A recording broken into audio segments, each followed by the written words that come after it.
when I think, throughout the whole time when I was watching Black Lives Matter, and I often thought, Jesus died for every single one of us.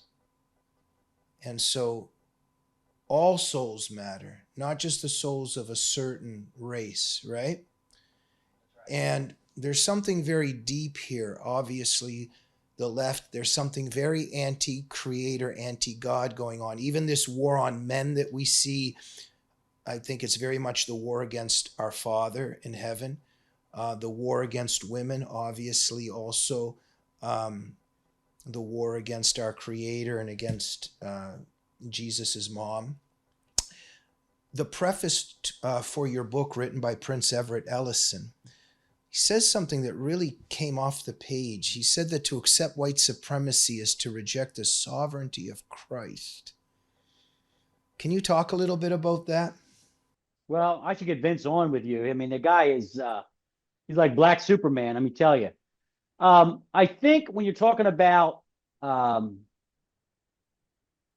removing the father from the nuclear family, it is a extrapolation, and it's not a far one, from removing the Father in heaven from society. If you go back to the time of Booker T. Washington, come all the way forward, at a wedlock childbirth rate in the African American community and, quite frankly, the white community. I mean, you come back 100 years, you go from like 10% to 75 now, right, with African Americans. And I think part of the reason the left is so obsessed with controlling every little, tidbit of life from us is because there was only one perfect person that came here, right? Only one. That kills them. They don't like that.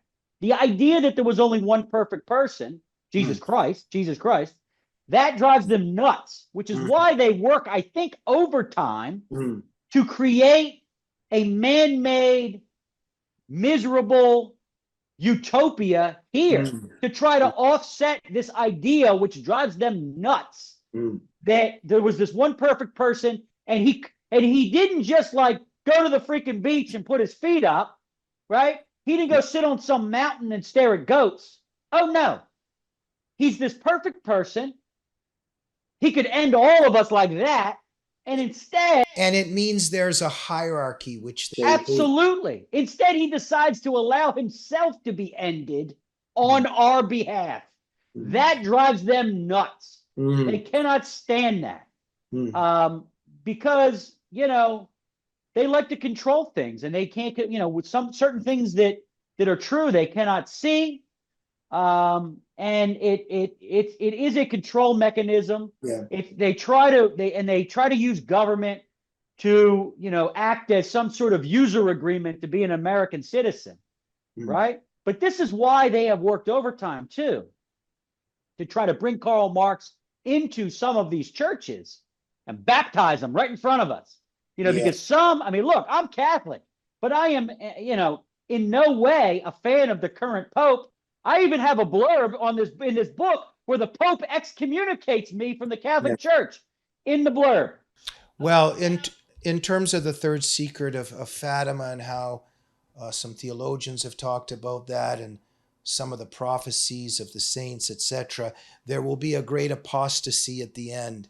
And I'm a believer, I think you as well, because I'm Catholic, that there is some kind of apostasy happening. This Pope, this is not a Pope. This is something on the dark side.